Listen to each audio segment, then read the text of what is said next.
has swept to victory in Afghanistan after 20 years of fighting. After a settlement between the US and the Taliban, foreign soldiers withdrew from Afghanistan 2 decades after US forces ousted the extremists from power in 2001.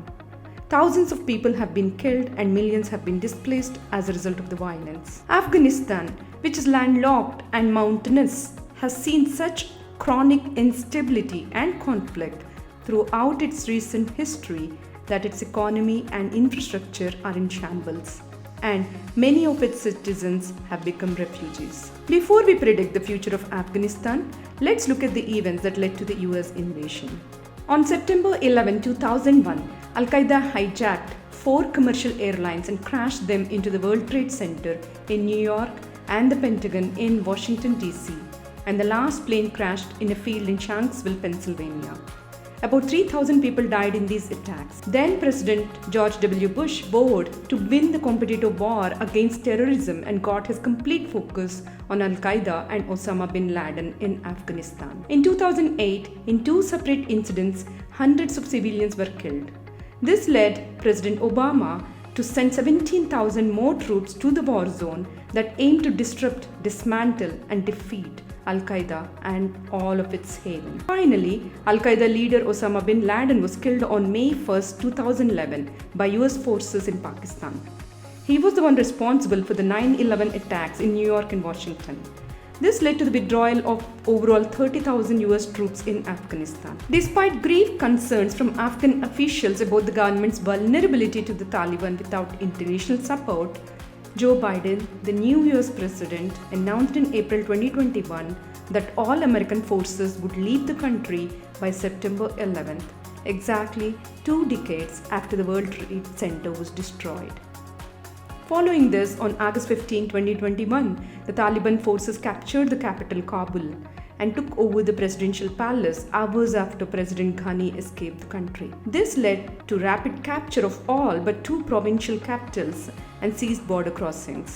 An attack on August 26, 2021 killed 13 US militants outside the Kabul airport. At least 60 Afghans were killed and more were injured, and the Islamic State took responsibility for the attack. And finally, on August 31, 2021, the US pulled out the remaining troops from the country.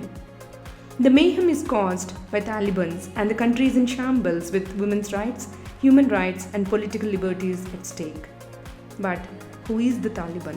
Following the withdrawal of Soviet soldiers from Afghanistan in the early 1990s, the Taliban, or students in Pashto, arose in northern Pakistan. The primarily Pashtun movement is thought to have begun at religious seminaries, preaching a fundamentalist brand of Sunni Islam, which was mostly funded by Saudi Arabia. They applied their own strict form of Sharia, or Islamic law.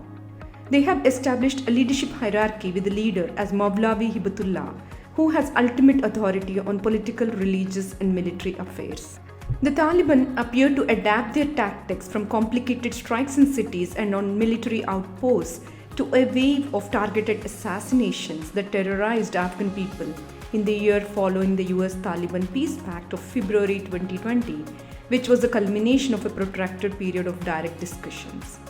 The Taliban's targets, journalists, judges, peace campaigners, and powerful women, demonstrated that the Taliban's radical doctrine had not altered, only their approach. Now, with the Taliban's return to power, the US-led coalition's engagement in Afghanistan comes to an end nearly after 2 decades. Life has changed for Afghans after 20 years.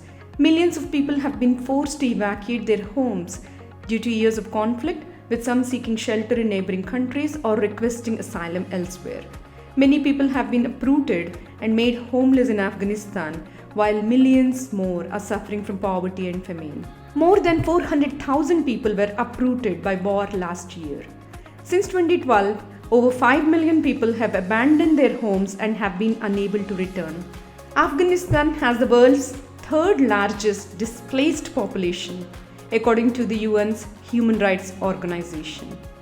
Thousands of warriors have died on both sides in Afghanistan and across the border in Pakistan after 2 decades of fighting.